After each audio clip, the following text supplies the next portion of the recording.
Thank you very much and welcome. For everyone that is surprised, hey, we are all as excited as you are, and we are talking nothing other than Souq AFCON special.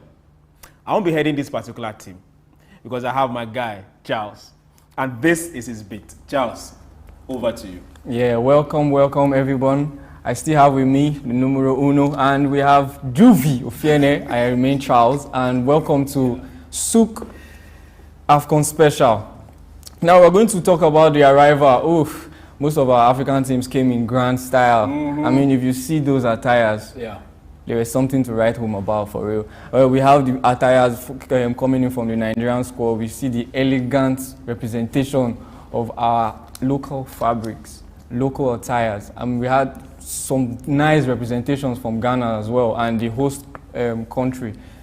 Good fabulous fabrics. What do you think? Yeah, I like the Ghanaians. They represented themselves down to the roots. They wore their kente and their beautiful wrappers struck on their shoulders with some white shirts. They were looking like elegant. Then the Nigerians, I saw the white, the beautiful white malams in all of us. It was good. I was really astonished because wow, how else can we bring ourselves out and represent Africa rather than doing that? Selling ourselves. Sell something. Yeah, you just have to sell something. Which part of did you like? Well, for me, you know how it is. I'm African at heart. You know, African food, African dress, African women, African men. Coming in. You must talk about the African, the Hutsis and the Tutsis. If you've seen them before, you understand. The girls from Takoradi and all that, they were all beautiful. The fans, I mean, everyone came out to support their own people, and we were not taking the back seat. It was our thing. Yeah. Nigeria, we've had it 3 times. Cameroon had 5 times. Ghana had 4 times. Egypt 7 times. I mean, everybody, well, for me, all there to represent. For me, what I find most astonishing was the fact that they all came out and they represented well.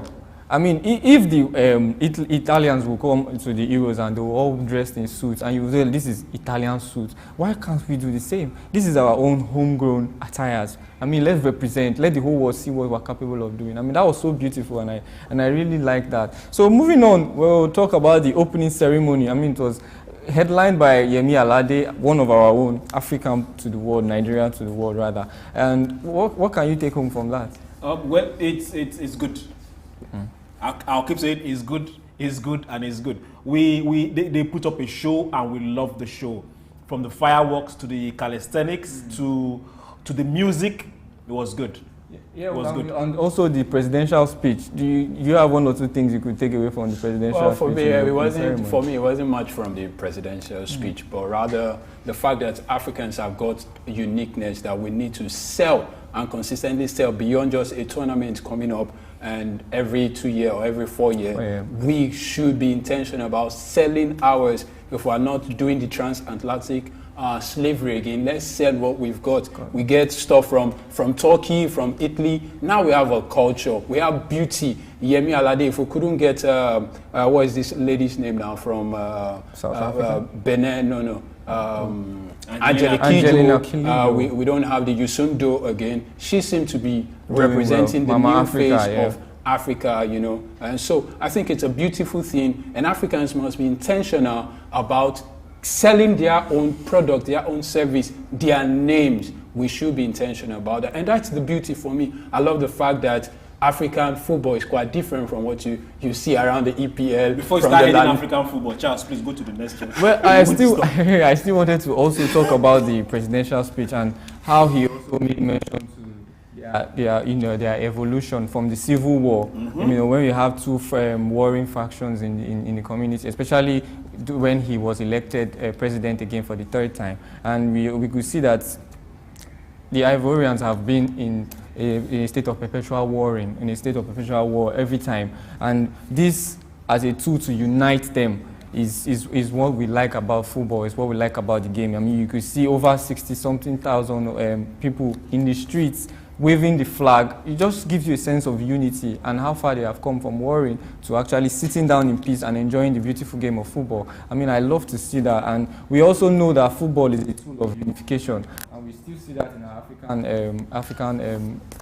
African climb, and we love to see that. And then let's move on to Juvie. You have some special for us today? Yeah, definitely. You know, if I came on the show and I wasn't talking Africa, you know, something should have been wrong. Something should have been wrong. Can't you see the way I'm looking at you? I'm just waiting. Cote d'Ivoire had been at it. I think it was some couple of years ago. Didier Drogba had to see how he brings about this unification. Ouattara doing just about the things. It's a beautiful thing. Africans, we've had it, but we could do this as well. Robert Nesta Marley came to Africa as well. I mean, there was football, there was music. These are very primary tools for us as Africans. And so we're looking at the group. Nigeria had an outing. Cote d'Ivoire had their own outing. Cote d'Ivoire won their game. We are not talking about scores. No. I'm saying, I'm going to the fact that our team is worth $383 million. Say it again. $383 million. Wow. That squad. Yeah. The quality of players. Yes, compared to the Equatorial Guinea that we played. That was worth just close to 10 million. And so hold on. Say it again. $10 million. That's like Alex Iwobi. Just one. No. Alex Iwobi divided by 2. And so check the quality of the game we had with them. Do you guys feel excited about it? What's your take? You know, I said stop. We're not going there. No, we won't. But 383 million. Okay. $10 million. You would expect, even if it was a ram you bought for 300. When you bring them to fight, you want something exceptional. But the $383 million, we're beginning to struggle. We had to come. Hold on. Juvie. Now, there's a difference between packaging, marketing, and the real deal. Yeah. It's a competition for I don't know if you understand. Yeah. So this is the real deal. Now we've left packaging and marketing. Someone was saying, I listened to other sport analysts and all that, like the name Nigeria doesn't spell fear anywhere anymore. And it wasn't just with Nigeria. It wasn't even Nigeria. There was a Mozambique. Don't go there. Let's just do it, please. Don't go there. Stay on your lane. All right, the Ivory Coast they played their game, and they played in a stadium, the Alassane Ouattara Olympic Stadium, which is a 60,000 capacity stadium. Okay. Yeah, but they have well over 30,000 fans in attendance because of the money you had to pay, some 5,000 francs for a regular ticket or a 15,000 for VIPs. And but at least for a start, I think eventually the number will grow eventually as the game gets more scintillating and more intriguing. The stadium, is it a new one? It's yes, newly built, not the refurbished. We have 2 refurbished and 4 newly built. So speculation is that we will have tourism improve in the couple of, from now till like February. My worry was, so what would happen afterwards? How are we going to put this stadia to best use that we could be getting money? Because I don't know how they locally. When you mention I'm an African. Everything African really excites me. I want to go out there and fight. So we should be looking at how we put this stadia to best use, so it doesn't fall into disrepair, and we have to refurbish in another, say, 2 years. And this is the second time Cote d'Ivoire is hosting this tournament, and they want to make a statement, like Charles was saying earlier on in Chooks, unifying the people. These guys are there, and other teams I think are not here to play. And Nigeria, Olympic Stadium of Ebimpe, fans had to pay some 2,000 CFA franc, and for regular, and 10,000 if you were at VIP. And we're still looking at the fact that tourism is improved already. Bridges built, new hospitals, roads. I think they went all out to this, and they got a gift from China, not to forget. They got some gift. I hope it's a gift. Is it a gift or a loan? Okay. It's actually a gift because they actually just built the It was a gift, but I hope it ends there. So I'm very particular about this. But so far, that's what it looks like. You hope it is a gift. And this particular stadium, I mean, where Cote d'Ivoire played, was constructed for some $260 million. $260 million. Is it bigger than Old Trafford? 60,000. It's just a fraction below. And so, but I how just much did Old Trafford cost? well, we're talking. yeah, that was then the dollar. Okay, how much did Tottenham Stadium cost?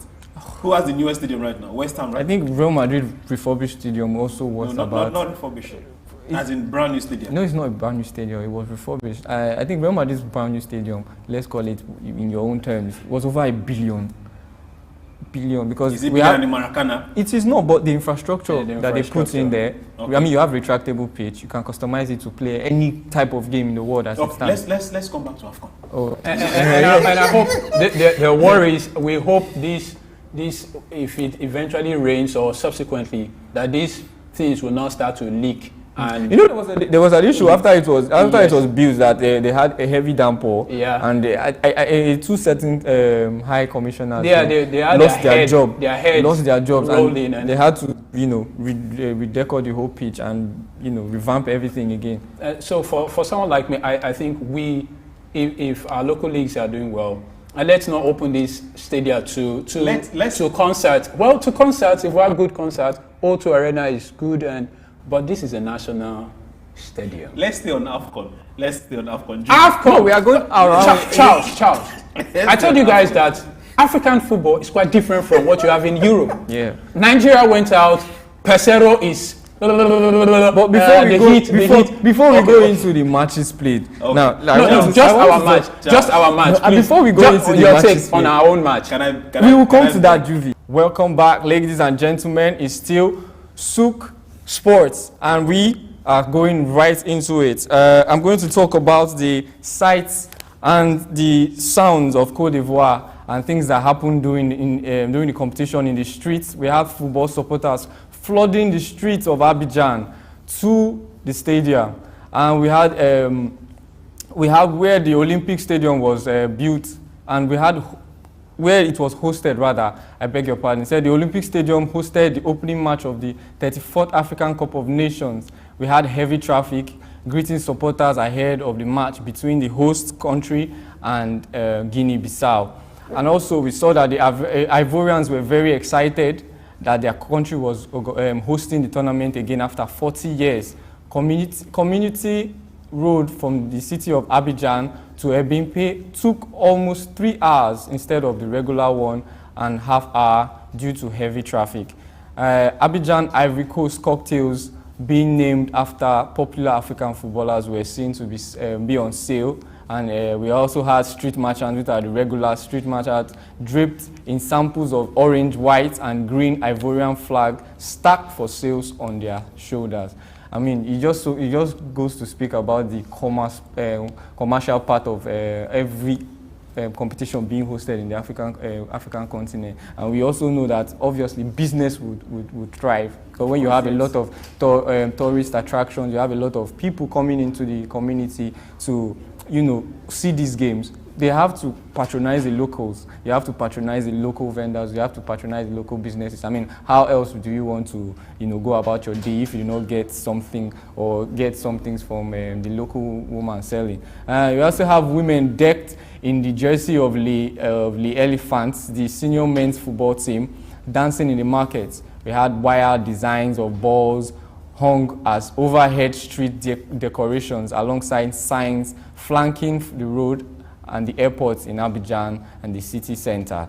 Now, we also had big screens going up to at large open beer parlors and mercuries across the nation, and an increase in nightlife activities as most games will be held at night. I mean, we know that the African continent is known for its hot and the high humidity, and most of these games will be needed to be played at night when the temperature is more or less cool and conducive for these players. We saw the game at 3 p.m. I think it was the Nigerian game. We saw the way the players were sweating and how they were gassing. Are they not African players? Yeah, well, we can say that, but you see that the temperature has to be cool enough. We talk about the Europeans and how easy the game is for them.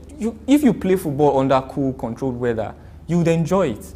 But playing on harsh conditions like we have here in Africa is always difficult. And testament to that, we could see that they went on they went twice on cooling breaks. I mean, you could already see the referee gasping, and the jerseys were really sticking to their shirts, and you see all their manly biceps showing, and you could see that it's really hot, and these players need to rest. They need to cool down the temperature so that okay, let us also look at the lad that got injured playing the Nigerian game, Yusuf. He put his all, and at the long run he got injured because of the heat takes its toll on you.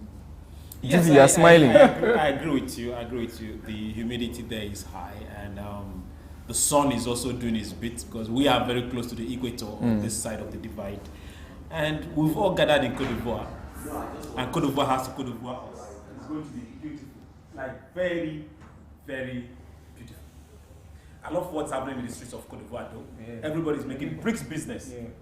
The woman selling kente, the one selling boli, the one selling, everybody is benefiting. And the locals are coming up to say, yes, this is our game. Yeah. Let's have fun. And yeah, you can also see the excitement in the spectators in the pitch. Whenever the camera pans onto them and you see the excitement, they jump and they jubilate. I mean, it shows the unity that comes with the game, and it's lovely to see. Juvie, you're smiling. I think you have some. For me, it's the fact that everybody will get something. The brotels will be open all through the hotels, the motels, the drinking bars. No, I need to, because they pay tax. These guys pay tax. They're taxpayers. I mean, so they run business, and it's good for the stress. I mean, he was talking about the players. Stress? Yes, now the players go through stress, and when you're stressed, you take some of it off. I'm only saying this. I can imagine the Makossa, the Souqs going down. Everybody playing live music. I mean, if you're in Cote d'Ivoire, you know their kind of music. The food is there. I mean, people will travel to places you've never been to before. We've seen guys covering events. I mean, giving testimony to the fact that it was really, I mean, everybody is involved in this. They want to see the success, and more so the Africans complaining about the weather. Yes, if you are traveled, but for the Nigerian contingent, they were in Abu Dhabi, and I said it some few days ago. I said the fact that, guys, let's go to Kano and train. It's closer to what you're going to feel there. Hello, and also we must Parcero was saying the guys playing at 2 p.m. like, what's up? We play football. We go almost naked with our boxer shorts and we play. It is Africa. For me, I'm not saying the weather is bad. I'm not saying no. Let me drive home. Let me drive home this point. We understand your point. Let me drive home this. Moving on. I also want to speak to this. Who gave you driver's license?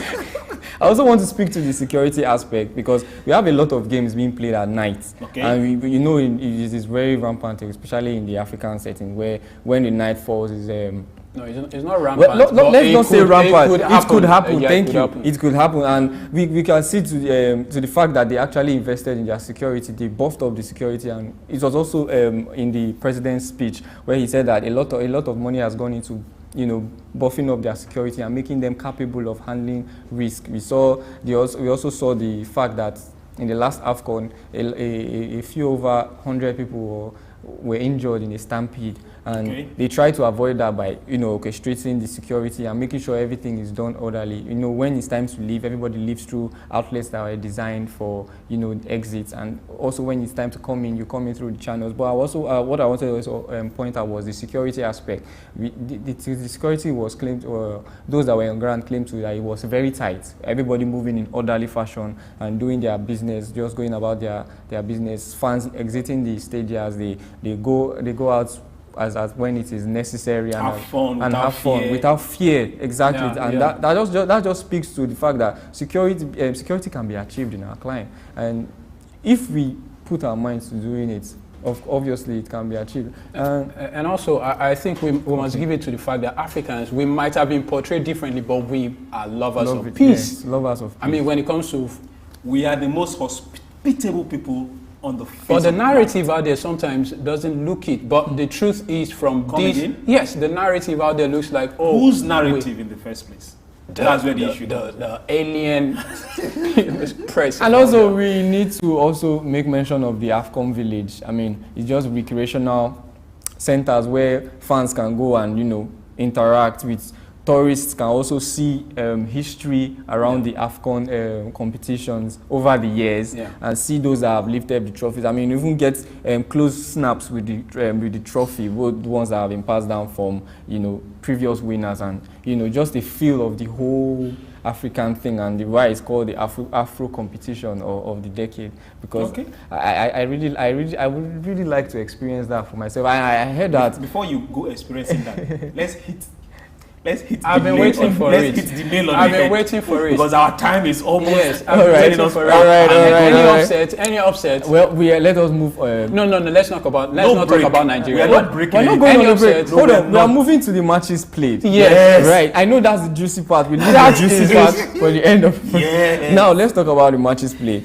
We saw the opening between Ivorians and Guinea-Bissau, which was far from what I expected. I thought it would be a one-sided game, but it wasn't. They actually stepped up, the Bissarians, as I saw on the internet. There are no minors in African football anymore. We know, we understand that, and that speaks to the evolution of football in Africa. I mean, look at them standing up and they were actually counted. They gave those guys a tough time. Even despite the early goal, we see them pushing them all the way to the. What do you think about that? For me, basically, I expect generally African football should have stepped a bit higher than this. Because as at 1990, let's talk about the matches. No, I'm saying yes, the matches, because you want to see beautiful passes. I mean, you want to see some dribbles. I'm struggling to see it. Like I'm not, but I'm saying since 1990 we should have made progress way beyond this. We have made a whole lot of progress. We have, but it's not close to what Well, speaking of beautiful passes, we saw that with Equatorial Guinea with their opener against Nigeria. We saw the way they were able to string 3-4 passes together, and it actually, you know, resulted to a goal. And kudos to the Nigerian guys for, you know, replying that goal in less than 2 minutes. 36 and 38, and that was very, very, very nice. Should have waited for those guys. Well, I know you have a lot to say, so let's just give you not today. For me, I feel it goes to it underscores what I've been saying. For those who have been following, we must invest in what we've got in Nigeria, because they are Nigerians, but they are foreign. Everybody's careful with not going back with injury, because if you went back with injury, you'll be sidelined and it's going to affect you. Juvi, can we be technical in your analysis? Exactly. I was going to say that. It's technical because the fact is that a great deal of these guys are very careful. And if you saw what we played, our passes were not making so much connect. I mean, some of our guys were being selfish with football. Once you drive in, we don't need to. Where do you think we could improve on the issues? We have issues generally. Those guys should just sit down. Okay. Our issues, apart from our keeper, apart from our goalkeeper. Coming to you, Mr. Chuck. The only time the goalkeeper was tested, he conceived the goal. But speaking technically to that goal. Now, you see the keeper, I wish we could have it on the screen, but we couldn't. But it's looking at the keeper moving one way and the ball going the other. You can't blame it. It's a passage of play. The ball was squared down to the person that scored the goal, and the keeper was trying to move to the center of where the ball was going to. And the player, being very intelligent, placed it, took his time and placed it to the other way. Now, if you as a keeper would attempt to try and save that, but you are giving yourself nothing less than 12 months of hip injury. That is not entirely true. But let's move to other games. There was Ghana. I know. I want to speak to the Nigerian. Let's also keep this in mind, that the guys we played, they didn't come there to sell bully. Exactly. They're playing Nigeria. Everybody came to with the prospect to win. Star-studded Nigeria. Star-studded Juvi, you had your Nigeria. time. Let's. They didn't come there to play. They also came there to see if they can also win the cup. So everybody came there to compete. It was 11 versus 11. Equatorial Guinea. Yes, it doesn't matter. Equatorial Guinea. It doesn't Shooting matter. Stars will take those guys out. Stop. No, don't say. I'm telling you the truth. We had issues with our midfield. There was no good connect. There was no good connect.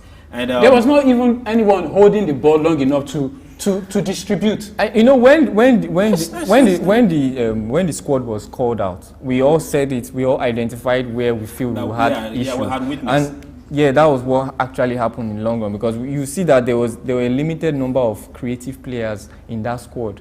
And now in that midfield, you can't have a player that is visual enough. Okay, we have Iwobi, but he was out of the game played after out. the yes, The he issue was out of the being game played after out the of first position. half. He was played out of first position half in rather. the first place. And you when we don't have an identified number 10 like the JJ Okochas, like of the time pass that can be able to just look up and pick a pass and the game is over. When you don't have that creative player that can put in those through balls for someone like Osimhen to finish, and we can also speak to Osimhen having no service for a goal to be made. So it speaks to a lot of things, and we could see Pesero panting around the field. He looks clueless, if you ask me. Okay, let's go to another game. We Let's said that before. Very critical. I said a couple of people have said that before this tournament, and people were not listening. Yeah, Let's go to another but game. moving forward, we go to the game between the Egyptians and Mozambique. And we saw a 2-2 They draw. played 2-2. We saw a 2-2 Where is draw. Mozambique in Africa? Juvie, you should be best. You should be well equipped to answer that question. It's a rhetoric question because Juvie said he's African to the heart. Yes. Now, where is Mozambique? It's a rhetorical question because for me, one would have felt Mozambique. They Namibia, almost won that Lesotho. game. And that's what I'm saying. That's what I'm saying. I'm saying in Africa, I was saying that African football is quite different from what you expect in Europe and all that. Shouldn't that be a good thing? It's a beautiful thing, but because everybody is sitting Charles, up. you felt, African football, what's special? This is the specialty about us. Nobody said that. Nobody said that. If you came to Africa, don't expect a walk in the park because we are going to give you a run for your money. Anybody Yes. on any day. That's football, Yes. and that's the beautiful thing about football. Let's talk about Ghana. No, let's Don't talk about Ghana and Cape Verde. The same Cape Verde. That was the shocker of the tournament for now, because okay, yes, we could also attribute it to a lack of coordination from the keeper towards the end of the game, but we could see a star-studded Ghanaian side struggle against Cape Verde. It speaks to the fact that a team is different from just bringing A lot of collage players. of players. Oh yeah, we have the name. These guys have been playing together. Remember, we played at group. Yeah. I mean, qualifying. Qualifiers, Yes, and so these guys, you would have felt, it's Ghana, it's Ghana. But they came and they made the big upset, and that is, I expect more. I expect more upset. Okay, Mr. Chooks, what was your takeout from the Ghana and game? Anybody can beat anybody. Big names don't. On a good day. But do you feel Good that names don't play football. do you feel that there are certain aspects of their game that they could improve on to, in the long run? Is it the Ghanaian The team? Ghanaians and They need to play as a team. yeah. They really need to play as one unit. That's what Cape Verde has going for them. And that is what Nigeria as well should also look towards, because if we can get our group of players to play as a team, the sky is the limit for us, or should I say the sky is the starting point. I am Charles, and this is where we call it a wrap on today's segment of Souq Sports. And with me is... Yes, my name is Chooks, and it's still Souq AFCON special. It's every day, daily, Monday to Friday, 12:30.